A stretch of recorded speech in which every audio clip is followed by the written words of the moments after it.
बिस्मिल्लाहिर्रहमानिर्रहीम। जेलर बतूल, जिसको जंजीर से बांध कर रखा जाता है क्योंकि उसने औरत होकर जेल में 300 औरतों को हमला कैसे कर दिया, जानकर आपकी रूह कांप जाएगी। रात का तकरीबन 2:30 बज रहा होगा जब मेरी आंख बेहंगम शोर से खुली थी। मैं हड़बड़ा कर उठ बैठी थी। जेल में आज मेरी तीसरी रात थी। मैंने जो मंजर देखा वो मुझे खौफजदा करने के लिए काफी था। जेलर बतूल एक कैदी औरत को ज़द-ओ-कोब कर रही थी और वो बेचारी मदद के लिए पुकार रही थी, मगर किसी भी कैदी में इतनी हिम्मत नहीं थी कि वो आगे बढ़कर जेलर बतूल को रोक सके। खैर, थोड़ी देर बाद जब जेलर हाँफने लगी तो वो बाहर निकल गई थी। तब सारी कैदी औरतें उस औरत के इर्द गिर्द जमा हो चुकी थी जिसे अभी अभी मारपीट का सामना करना पड़ा था। मैं भी आगे बढ़ी और बोली, जेलर ने तुम्हें क्यों मारा है? उस औरत की आंखों में आंसू आ गए थे। वो कहने लगी, इस जेल में क्यों और क्या नहीं चलता। यहाँ पर जेलर बतूल की मर्जी चलती है। वो जिसको मर्जी चाहे मारपीट का निशाना बना दे। तुम भी उससे बचकर रहना, उसकी नजरों में मत आना। जिस कदर हो सके उससे छुप कर रहना, इसी में तुम्हारी आफियत है। मैं ये सब बातें सुनकर बहुत ज्यादा घबरा गई थी। मुझे जेलर बतूल से बहुत ज्यादा खौफ आने लगा था, मगर गुजरते वक्त के साथ मैंने महसूस किया था कि हर औरत जेलर से खौफजदा थी। इसके पीछे क्या वजह हो सकती थी वो मुझे मालूम नहीं थी, और ना ही मैं इन चक्करों में पड़ना चाहती थी, क्योंकि मैं तो बहुत कम हैसियत से लड़की थी। मैं इस तरह के ताकतवर लोगों के साथ टक्कर लेने की हिम्मत बिल्कुल नहीं रखती थी, इसलिए मैं बच बचा कर ही रहती थी। मगर एक दिन एक ऐसा वाक़या रौनुमा हो गया था जिसने मुझे झंझोड़ कर रख दिया था। हुआ कुछ यूँ था कि मैं जेल के हाथे में बैठी हुई थी। तभी एक औरत मेरे पास से गुजरी थी। वो हामला थी, उसका पेट काफ़ी बढ़ चुका था। मैं उसकी तरफ देखकर गमज़दा हो गई कि न जाने इसके बच्चे का मुस्तकबिल क्या होगा, न जाने इस औरत ने क्या कसूर किया होगा। उस कैदी औरत ने जब महसूस किया कि मैं उसे ही देख रही हूँ तो वो मेरे पास आकर बैठ गई। कहने लगी, लड़की, तुम इस जेल में नहीं आई हो? मैंने सर हिला दिया तो वो मेरा नाम पूछने लगी थी। मैं बोली, मेरा नाम कुलसूम है, तुम्हारा नाम क्या है? तो उसने अपना नाम खतीजा बताया था। मैं बोली, तुमने क्या जुर्म किया जो जेल तक पहुंच गई? उसने ठंडी आह भरी और फिर मुस्कुरा कर बोली, मेरे जुर्म की दास्तान बहुत लंबी है, तुम सुनकर क्या करोगी? मैंने उसके पेट की तरफ इशारा किया और बोली, मुझे इस बच्चे की फिक्र है, जेल में इसका क्या मुस्तकबिल होगा। मैं तुम्हारे जुर्म की नौयत नहीं जानती, मगर तुमसे एक सवाल पूछना चाहती हूँ। जब तुम हमला हुई तो तुमने जुर्म करने से पहले एक बार भी इस बच्चे के मुतालिक नहीं सोचा क्या? खदीजा मेरी बात सुनकर हंस दी और बोली, जुर्म पहले किया था, अमल बाद में ठहरा है। मैंने बड़ी हैरत से उसकी जानिब देखा तो वो कहने लगी, मेरी कोख में जो बच्चा पल रहा है ये जेलर बतूल का है। खदीजा की बात सुनकर एक लम्हे के लिए तो जमीन और आसमान की गर्दिश रुक गई थी, मगर फिर मेरे दिमाग ने उस बात को रद्द कर दिया था। यह नामुमकिन था, एक औरत से दूसरी औरत हमला नहीं हो सकती थी। मैं बोली, अच्छा मजाक कर लेती हो। उसकी आंखों में आंसू आ गए। कहने लगी, काश ये मजाक होता, मगर यह हकीकत है, बहुत कड़वी हकीकत। इसीलिए तुम्हें कैदी औरतें जेलर बतूल से बचकर रहने को कहती हैं। मैं अभी तक उसकी बात पर यकीन नहीं कर पाई थी। मैं बोली, यह नामुमकिन है। वो मेरे पास से उठ गई और बोली, जब तुम्हें मेरी बात का यकीन ही नहीं है तो फिर तुम्हारे पास बैठने का फायदा ही क्या? उसके जाने के बाद भी मैं अब तक हैरत में बैठी थी। क्या वो मेरे साथ मजाक करके गई थी? मगर इस तरह की बात मजाक में करने का तो कोई जवाब ही नहीं बनता था। मैंने सोचा कि मैं जरा फासले से रहकर इस मामले की तहकीक करूंगी और देखूंगी कि क्या यह सब मुमकिन है। अब मैंने जेल में अपनी आंखें और कान हर वक्त खुले रखना शुरू कर दिए थे। मैं सब कुछ देखती और सुनती थी। वैसे भी कहते हैं कि बेखबरी इंसान को मरवा देती है, इसीलिए मैं हर वक्त चौकन्ना रहने लगी थी। मगर एक दिन कुछ ऐसा हुआ था कि मैं हिलकर रह गई थी। मेरे दिमाग की तमाम बत्तियां रोशन हो गई थी। मेरी आंखों ने एक ऐसा नज़ारा देख लिया था जिस पर यकीन करना तकरीबन नामुमकिन था। खदीजा की बातों का सबूत मेरे सामने था। उसने सच कहा था, जेलर बतूल ने उसे हमला किया है, क्योंकि मैंने खुद देखा था कि जेलर बतूल एक कैदी औरत को। यह सब मुझे लर्जा देने के लिए काफ़ी था। अब मैंने इस मामले की मजीद तहकीक की तो ये बात सामने आ गई कि जेलर बतूल ने 300 कैदी औरतों को हमला किया था, मगर इस बात को दबाया गया। मैं कैदी औरतों के साथ इतना बड़ा जुल्म बर्दाश्त नहीं कर सकती थी, इसलिए मैंने उन औरतों से चुपके चुपके से इल्तिजा करना शुरू कर दी थी कि खुदारा अपने हक के लिए आवाज़ उठाना सीखो। कब तक यूं ही चुप रहोगी? और फिर ऐसा होता है ना कि जब जालिम किसी पर जुल्म करता है और मजलूम खामोश हो जाता है तो जालिम को शह मिल जाती है। फिर बहुत से लोग उसके अताब का शिकार बनते रहते हैं। मैं बोली, आज जो तुम लोगों के साथ हुआ है वो कल किसी और के साथ भी हो सकता है, इसलिए अपनी आवाज़ को मत दबाओ। मेरी बातों में आकर उन तमाम औरतों में हिम्मत पैदा हो चुकी थी जिनको जेलर बतूल ने बहुत तंग किया था। सबके सामने ये बात लाना ज़रूरी था कि जेलर बतूल ने 300 औरतों को हमला किया है। अब जेल में जब भी कोई बड़ा आता तो ये औरतें उसके सामने जाकर रोने धोने लग जाती और कहती कि हमारे साथ जेलर बतूल ने जुल्म किया है, इसने हमें हमला किया है। जाहिर सी बात है, जैसे मुझे इस बात पर पहले यकीन नहीं आया था, कोई और भी यकीन करने के लिए तैयार नहीं था, इसीलिए वो सर झटक कर आगे बढ़ जाते थे। अब ये औरतें फिर से हिम्मत हारने लगी थी। मुझसे कहने लगी, कुलसुम, तुम्हारी बातों में आकर हमने बड़ी गलती की है। हमारी बात पर किसी ने भरोसा नहीं किया। अब हमें इस बात का डर है कि न जाने जेलर बतूल हमारे साथ क्या सलूक करेगी। मैं बोली, अगर पुलिस ऑफिसर्स तुम्हारी बात नहीं सुनते तो फिर तुम औरतों को चाहिए कि मुलाकातियों तक ये बात पहुंचाओ। जैसे ही ये खबर बाहर की दुनिया में जाएगी, तहलका मचा देगी। अपना ख्याल नहीं है तो अपने बच्चों का ही ख्याल करो।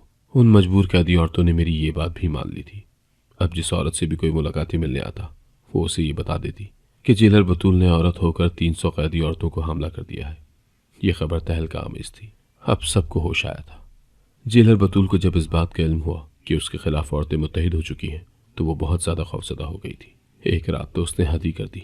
वो कैदी औरतों के पास पहुंच गई और उन पर जुल्म करके उन्हें अपना बयान वापस लेने पर मजबूर करने लगी थी। मगर अब ये बात एक बार जेल की सलाखों से निकल गई थी, उसे रोकना नामुमकिन बन गया था। ये खबर अखबार की जीनत भी बनी थी और हमें जेल की बावर्ची ने बताया था कि बाहर मीडिया वालों की एक लंबी लाइन हर वक्त लगी रहती है। लोग इस बात की तस्दीक करना चाहते हैं, उन औरतों से मिलकर उनका इंटरव्यू लेना चाहते हैं जिन्होंने जेलर बतूल पर इल्जाम लगाया है। जाहिर सी बात है, इस सब में जेल की बदनामी थी। एसएचओ खौफजदा थी। ये खबर जब जेल में गर्दिश करने लगी तो आला हुक्काम तक हिलकर रह गए थे। जेलर बतूल की फौरी गिरफ्तारी का हुक्म दे दिया गया था। उसने फैसले के खिलाफ बहुत एहतजाज किया था। वो एक एक के पास जाकर यही कहती रही कि मुझ पर इल्जाम है, मैं औरत होकर औरतों को हमला कैसे कर सकती हूँ। एसएचओ ने कह दिया था कि तुम इस बात का सबूत ले आओ कि तुमने किसी को हमला नहीं किया, तो तुम पर जो मुकदमा है वो भी खत्म हो जाएगा और तुम्हें तुम्हारी मुलाजमत भी फिर से दे दी जाएगी। अब जेलर बतूल को हवालात में बंद कर दिया गया। उसे इस बात पर बहुत गुस्सा था। वो तो पहले ही गुंडागर्दी किया करती थी। वो औरतों से अपना बदला लेने के लिए उन्हें मारने पीटने लगी थी। ये सब देखकर जेल की इंतजामिया को मजबूरन जेलर बतूल को रस्सियों के साथ बांधना पड़ा था। अब वो खूनखार नजरों से सबको देखती रहती थी और धमकियां देती थी कि मैं किसी को नहीं छोड़ूंगी, एक एक से बदला लूंगी। एक शाम मुझसे जेल में अम्मी मिलने आई थी। मुझे हवालात में बंद हुए 2 माह हो चुके थे और इस दौरान वो पहली बार मुझसे मिलने आई थी। अक्सर तो मेरा वकील ही आया करता था। मुझे अम्मी से इस बात का गिला नहीं था कि वो मुझसे मिलने नहीं आती थी, क्योंकि हमारा जो काम है हम खुद को बहुत छुपा कर रखते हैं। अगर हम में से कोई पकड़ा जाए तो हम उससे मिलने जेल भी नहीं जा सकते थे, क्योंकि इस तरह हम पुलिस वालों की नज़रों में आ सकते थे। खैर, जब मुझे बताया गया कि मेरी मुलाकात आई है तो मैं बेइंतहा खुश हो गई थी। मैं अम्मी के गले लगकर फूट फूट कर रोने लगी थी। उन्होंने मुझे दिलासा दिया और बोली, कुलसुम, तुम्हें बहुत जल्द यहाँ से निकलवा देंगे, तुम बेफिक्र हो जाओ, हिम्मत ना हारो अपनी। मैं न जाने आज क्यों कमजोर हो गई थी।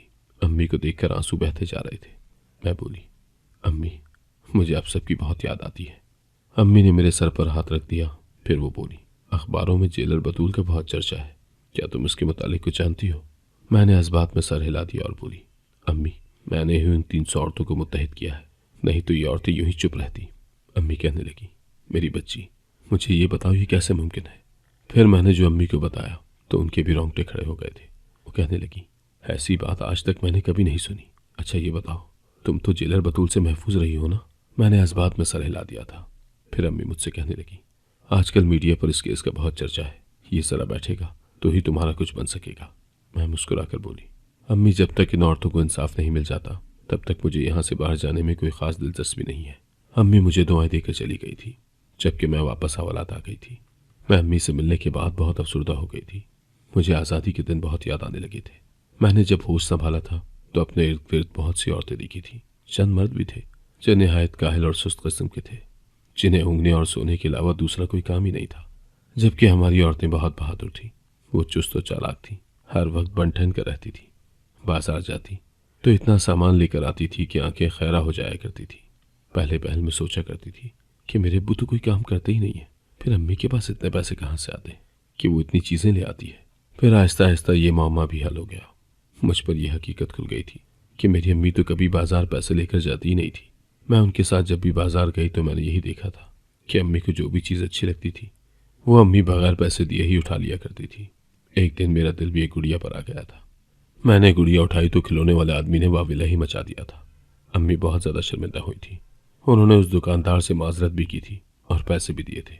घर आकर अम्मी ने मुझे समझाया कि कहीं से चीज़ यूं ही नहीं उठा लेते, हर चीज़ की एक कीमत होती है जो अदा करने के बाद ही हम अपनी मनपसंद चीज़ ले सकते हैं। मैं बोली, अम्मी, मगर आपने तो कभी किसी चीज़ की कीमत अदा नहीं की। तो अम्मी मुस्कुरा दी थी। वो कहने लगी, मेरे हाथों में तो जादू है, अभी तुम इस जादू से नावाकिफ हो। जब तुम बड़ी हो जाओगी ना, तो ये जादू मैं तुम्हें भी सिखा दूंगी। फिर देखना, तुम्हें कभी किसी शय की कमी नहीं होगी। अम्मी की बात सुनकर मैं बड़ी हैरान हुई थी और अक्सर सोचा करती थी कि क्या सच में ऐसा कोई जादू भी होता है। अब मुझे इस बात की बहुत जल्दी थी कि मैं कब बड़ी होती हूँ। मैं चाहती थी कि जल्द अज जल्द बड़ी हो जाऊं और अपनी अम्मी की तरह का जादू सीख जाऊं। बिल आखिर मैं बड़ी हो ही गई थी। तब अम्मी ने मुझे सारी बातें बहुत अच्छे तरीके से समझा दी थी। अम्मी कहने लगी, कुलसुम, हम डकैती करती हैं। हम झुंड बनाकर किसी भी दुकान में दाखिल हो जाती हैं। जवान और खूबसूरत लड़कियों को आगे कर देती हैं। वो लड़कियां दुकानदार से कीमत के मुतालिक बहस करने लगती हैं, जबकि हम पीछे से दुकान का सफाया करके निकल जाती हैं। हमारा काम बहुत बारीक है, इसमें हाथों की सफाई का बहुत अमल दखल है। और फिर इस काम में असल मज़ा तो तभी है जब हम पकड़ी ना जाए। एक बार पकड़ी गई तो चेहरा पहचान में आ जाता है। फिर दो ही ऑप्शन होते हैं, या तो भूख से मरो या फिर नकल मकानी कर जाओ। अब मैंने भी अम्मी के साथ मिलकर ये काम सीख लिया था।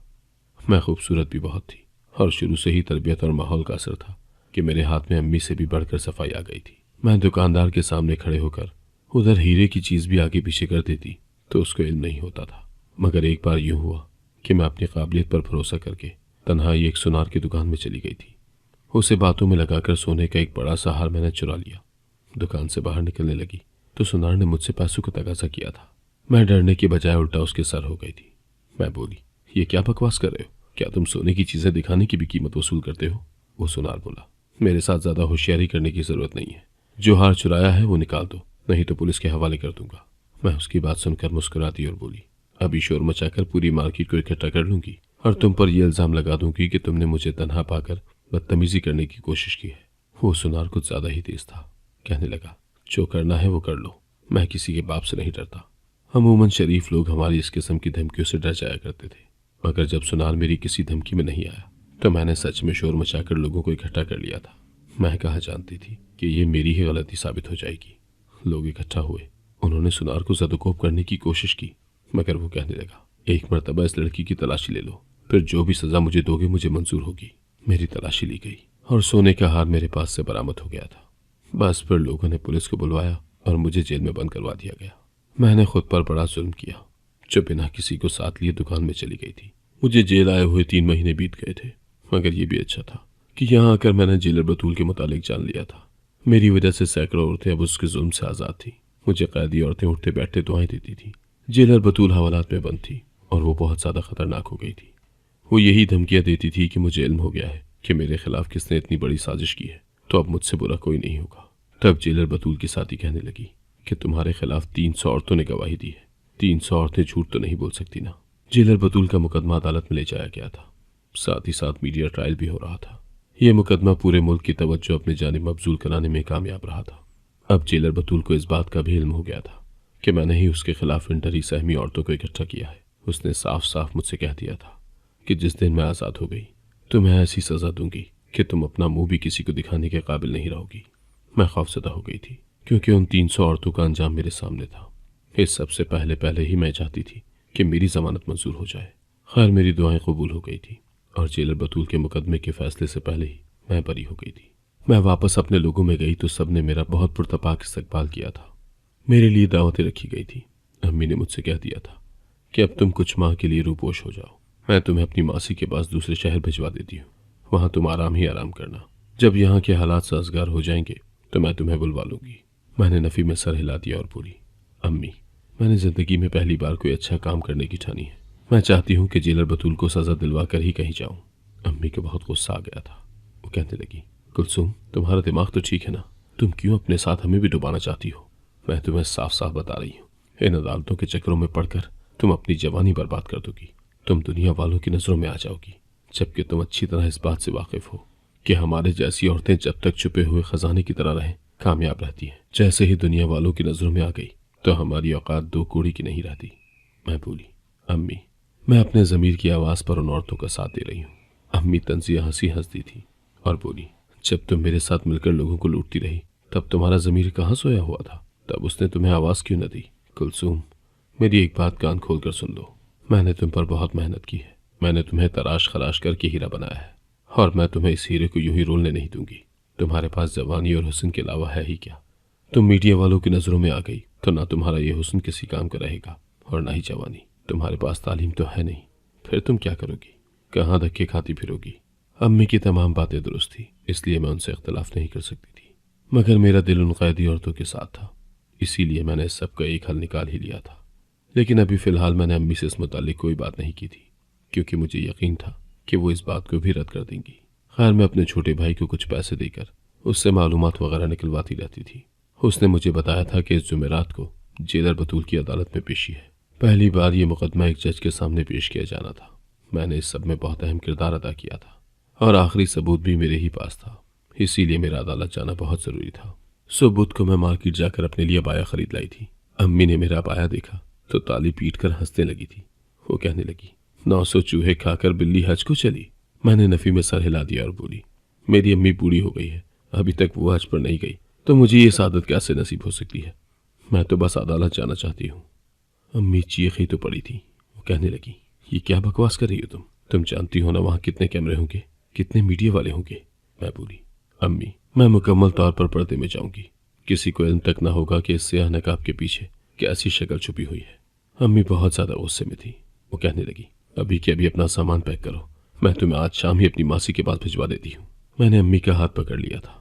मैं बोली, आप जानती है ना हसर और रसूख वाले लोग कितने जालिम होते हैं। उनके पास अपने जुर्म को छुपाने के 100 तरीके होते हैं। मुझे यकीन है कि जेलर बतूल अपने आप को बेगुनाह साबित करने में कामयाब हो ही जाएगी। उसके बाद वो उन 300 औरतों के साथ जो सलूक करेगी वो आप सोच भी नहीं सकती। आखिरी पता मेरे पास है, आखिरी सबूत मेरे पास है। मैं उसको सजा दिलवाए बगैर इतनी आसानी से आज़ाद नहीं छोड़ सकती। अम्मी क्या पता कि मेरी ये नेकी जिंदगी के किसी हिस्से में मेरे काम ही आ जाए। मेरी अम्मी ने सर झटक दिया था। वो कहने लगी, तुम बिल्कुल अपने बाप पर गई हो, बिल्कुल उसी की तरह हठ धर्म हो तुम।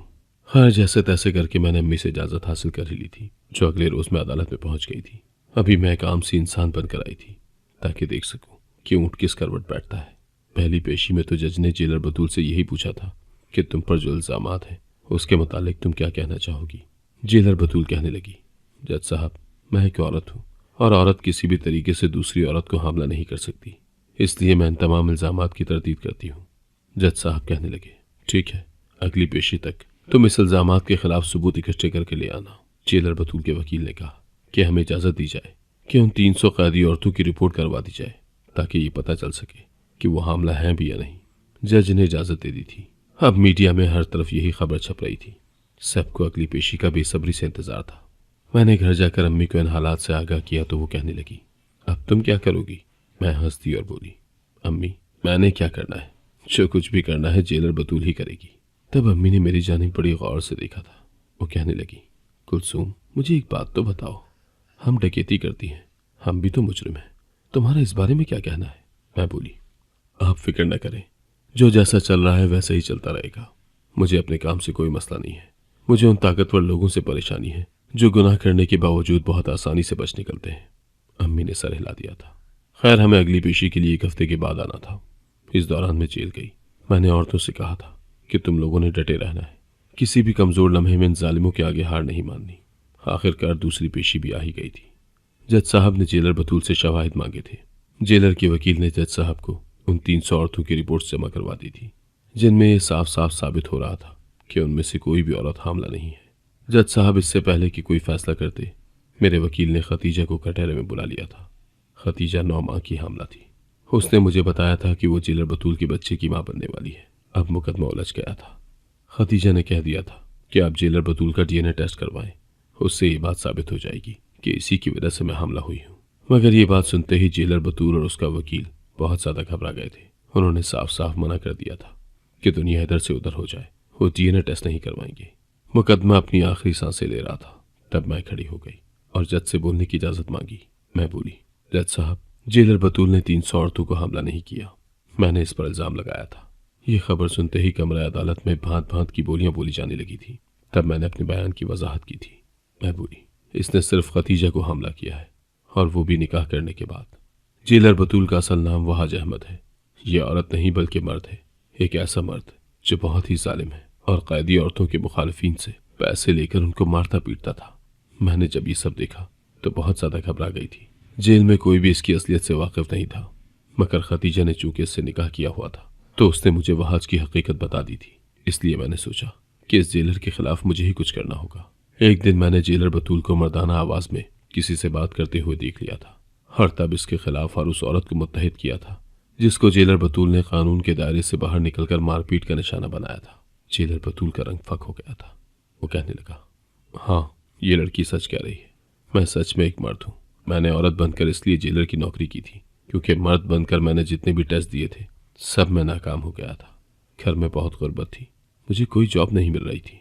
खवातीन जेलर की जब भर्तियां आई तो मैंने एक दिन वैसे ही जाकर टेस्ट दे दिया और फिर मैं कामयाब हो गया। मैं बहुत खुश हुआ कि घर की दाल रोटी तो चलेगी, और यूं मैं जेलर बतूल बन गई थी। लोग मुझे इजाफी पैसे देकर कैदी औरतों पर तशद्दुद करने को कहते तो मैं कर दिया करता था क्योंकि मुझे पैसे से गर्ज थी। इस मुल्क की महंगाई ने ही मुझे ये सब करने पर मजबूर किया था।